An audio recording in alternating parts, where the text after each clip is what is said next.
আপনি মাহে রমজানের রোজা রাখেননি, আপনি তারাবি পড়েননি, আপনি 5 ওয়াক্ত নামাজ আদায় করেননি, আপনি মানুষের মনে কষ্ট দিয়েছেন, মানুষের সমালোচনা করেছেন, মানুষকে আঘাত দিয়েছেন, মানুষের নাম গীবত করে, মানুষের সমালোচনা করে, মানুষের মাঝে গ্যাঞ্জাম তৈরি করেছেন। এখনো সময় হয়েছে আল্লাহর দরবারে তাওবা করা। আপনি কবরে গিয়ে তখন হায় হায় করবেন। আপনারা সবাই চোখটা একটু বন্ধ করেন, সবাই কেউ তাকাবেন না, চোখ বন্ধ করেন। বন্ধ করেছেন সবাই? চোখ বন্ধ করেছেন? এবার আমার কথাগুলো শুনবেন আর জবাব দিবেন। চোখ বন্ধ করবেন, কেউ কথা বলবেন না, একবারে মন থেকে ফিল করবেন।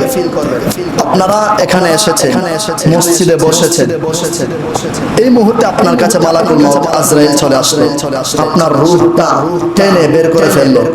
সব মুসল্লিরা নামাজ আদায় করছেন, সব মুসল্লিরা আপনার দিকে তাকিয়ে আছে। আপনি হঠাৎ করে বসা থেকে পড়ে গেলেন জমিনে, আপনি বলতে পারছেন না, আপনি পড়েই আপনি মারা গেলেন। সকল মুসল্লিরা নামাজ কিন্তু হয়ে যাবে, কিছু মুসল্লি আপনাকে ধরে ধরে বাহিরে নিয়ে গেল, নেওয়ার পর আপনাকে গোসল করালো, হয়তোবা আসর কিংবা মাগরিবের পর আপনাকে গোসল করানোর পর আপনাকে সাদা কাপড়ে প্যাকেটিং করে ফেললো। করার পর আপনি কিন্তু মৃত্যুর জন্য প্রস্তুত ছিলেন না, আপনি কিন্তু মনে মনে ভেবেছেন জুমার পর আপনার ব্যক্তিগত কাজে আপনি চলে যাবেন, আপনি ঘুরবেন অথবা ঘুমাবেন অথবা বিশ্রাম করবেন অথবা কোনো কাজ করবেন, কিন্তু আপনি মারা গেছেন। আপনাকে সাদা কাপড়ে প্যাকেটিং করে কবরে রেখে দিল, জানাজা পড়লো, কবরে রেখে দিল। তখন আপনি হায় হতাশ করবেন, আপনি চিৎকার করবেন, চিৎকার করে করে বলবেন, আমি রমজানের 10 দিন চলে গেল, 10 দিন চলে যাচ্ছে, রহমতের 10 দিন পাওয়ার পরেও আমি এখনো তাহাজ্জুদ করিনি, আমি এখনো আল্লাহর দরবারে তাওবা করিনি, আমি রহমতের মাস পাওয়ার পরেও অসংখ্য মানুষকে আঘাত দিয়েছি, মানুষের নামে গীবত করেছি, মানুষের নামে সমালোচনা করেছি, মানুষের মনে আঘাত দিয়ে তাদের চোখে পানি এনেছি। আপনি এভাবে কান্নাকাটি করবেন, চিৎকার চেঁচামেচি করবেন। আপনি ওই অবস্থায় একটু ফিল করেন আপনি কবরে চলে গেছেন, আপনাকে কবরে বাঁশের ছাতাই দিয়ে আপনাকে রেখে মাটি দিয়ে চলে আসলো সবাই। আপনি তখন কাঁদতে থাকবেন, আপনাকে ফেরেশতারা জবাব প্রশ্ন করলো, মার রব্বুকা। আপনি মানুষকে আঘাত দেওয়ার কারণে, মানুষের নামে সমালোচনা করার কারণে, মানুষের মনে কষ্ট দেওয়ার কারণে, মানুষের নামে গীবত করার কারণে আপনি জাহান্নামী হয়ে কবরে গেলেন। আপনাকে ফেরেশতারা প্রশ্ন করছে, আপনি কিন্তু কবরে আছেন, আপনাকে ফেরেশতারা প্রশ্ন করছে, মার রব্বুকা। আপনি বলছেন লা আদরি, আমি জানি না, লা আদরি, আমি জানি না। শয়তান আসলো, এসে আপনাকে বলল, কুল ইন্নী আনা রব্বুকা, বলো আমি তোমার রব। তখন আপনি কোন কিছু না জেনে না চিনে শয়তানকে বলে ফেলবেন উনি আমার রব।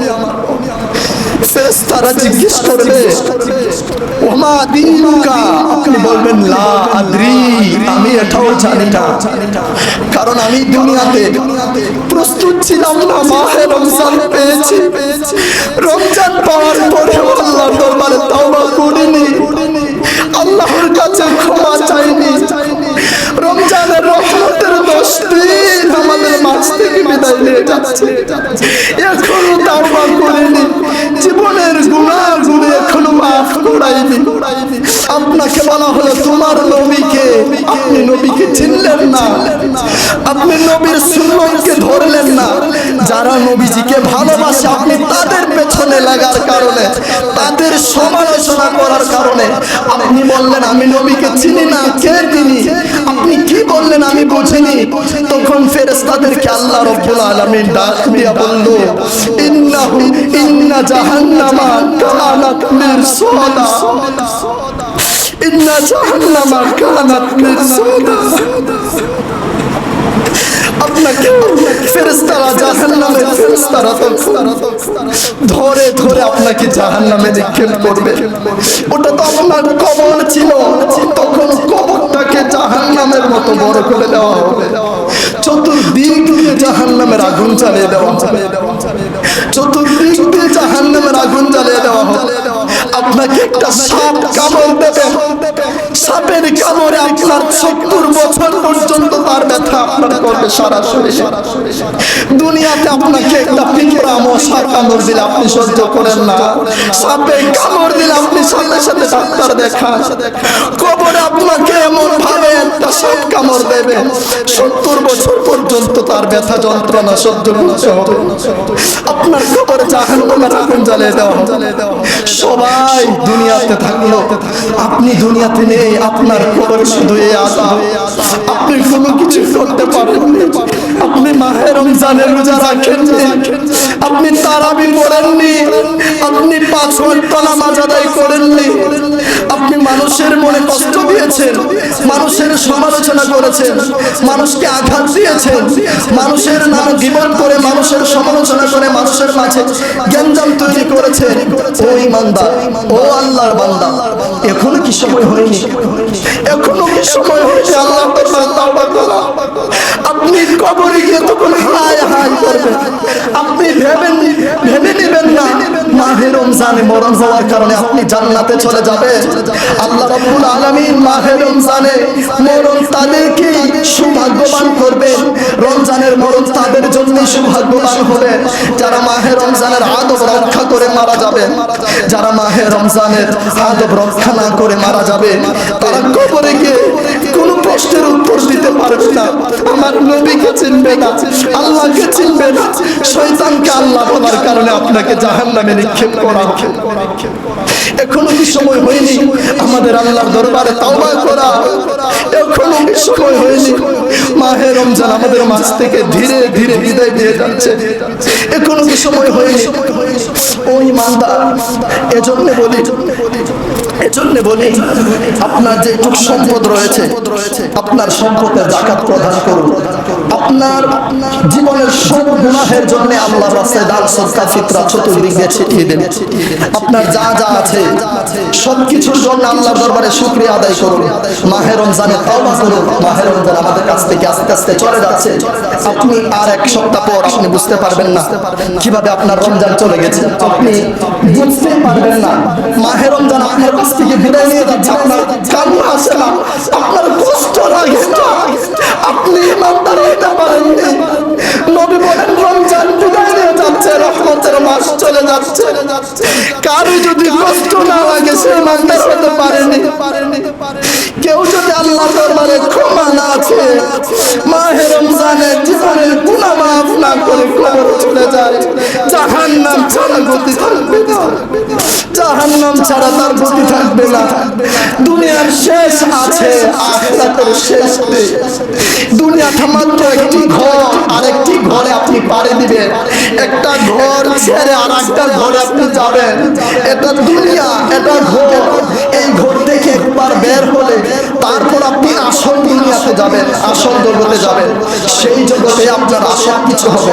এজন্যে আমার বাবাজিরা, আমার ভাইয়েরা, এবার বলছি, এবার আল্লাহর ভয় অন্তরে নিয়ে আসল জগতের জন্য প্রস্তুত হন। যারা রোজা রাখেননি রোজা রাখুন, আল্লাহর কাছে তাওবা করুন। যা যা করেছেন সবকিছুর জন্য সারেন্ডার করুন।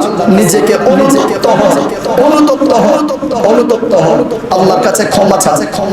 আমি অনেক বড় ইমাম সাহেব, আমি অনেক বড় প্রধানমন্ত্রী, আমি চেয়ারম্যান সাহেব, আমি মেম্বার সাহেব, আমি গ্রামের সর্দার, আমি গ্রামের মাতবর, আমি গ্রামের অনেক সম্মানিত ব্যক্তি, আমার সমান হবে, আমিও মরে যাব। আপনি দেখেন নাই এই মসজিদের প্রধান সভাপতি কে ছিলেন? তিনি অন্ধকার কবরে চলে যাননি। প্রতিষ্ঠিত হওয়ার পর যে সভাপতি সাহেব ছিলেন তিনি কি কবরে চলে যাননি? এই গ্রামের প্রধান যে মাতবর ছিলেন তিনি কি কবরে চলে যাননি? বাংলাদেশের প্রধান সবার প্রথমে যে মন্ত্রী ছিলেন তিনি কি কবরে চলে যাননি? এইভাবে শুধু বাংলাদেশ নয়, সারা দুনিয়া কি ফেরাউন নমরুদ পর্যন্ত, নমরুদেরও ক্ষমতা কম ছিল না। সেও নিজেকে অনেক বড় খুদা দাবি মনে করত, তার অনেক ক্ষমতা ছিল, সেও কবরে চলে গেছে। আপনি যাবেন না, আপনি কিভাবে ভাবলেন? আপনি এটা ফিল করেন না কেন বাবা? আপনি ফিল করেন না কেন বাবা? আপনি ফিল করেন না কেন যে আমি দায়িত্বে আছি, আমি অনেক বড় পদে আছি, আমারও মরণ হয়ে যাবে? আপনি ফিল করেন, এটা ফিল করেন, আপনি নিজেকে প্রস্তুত করেন। নবী বলেন উম্মত প্রতিটি ধাপে ধাপে মৃত্যুকে স্মরণ করো, মৃত্যুকে স্মরণ করো। তুমি যেই পদে যেই সম্মানে থাকো না কেন, যে কোনো পর্যায়ে থাকো না কেন, তোমার মৃত্যু তোমার কাছে আসবে, তোমাকে মৃত্যুর শ্বাস গ্রহণ করতে হবে। এজন্য আমার বাবাজিরা, আমার ভাইয়েরা, আল্লাহর দিনকে সম্মান করুন, মাহে রমজানকে সম্মান করুন। বিশেষ করে আরেকটি কথা বলি, সবাই একটু মনোযোগ দেন। আরেকটি কথা বলি, এই মাহে রমজানুল মুবারকে আমাদের অনেকের যাকাত সম্পদ রয়েছে, সম্পদের যাকাত আদায় করবেন, নতুবা এই সম্পদ, এই যাকাত সম্পদকে আগামী জুমাতে আমি কথা বলার চেষ্টা করব। শুধু এইটুকু বলে দেই, যাকাতগুলো যার যার সম্পদের যাকাত আদায় করবেন, নতুবা এই সম্পদ আপনার সাথে যাবে না, সম্পদ আপনার সাথে যাবে না। এই সম্পদ আপনাকে সাপ হয়ে আপনাকে কামড়াতে থাকবে, কবরে আপনাকে আযাব দিতে থাকবে। আপনি এটা বিশ্বাস করেন, আপনি বিশ্বাস করেন আপনার মরণ হবে, আপনি বিশ্বাস করেন আপনাকে আযাব ভোগ করতে হবে এর জন্য।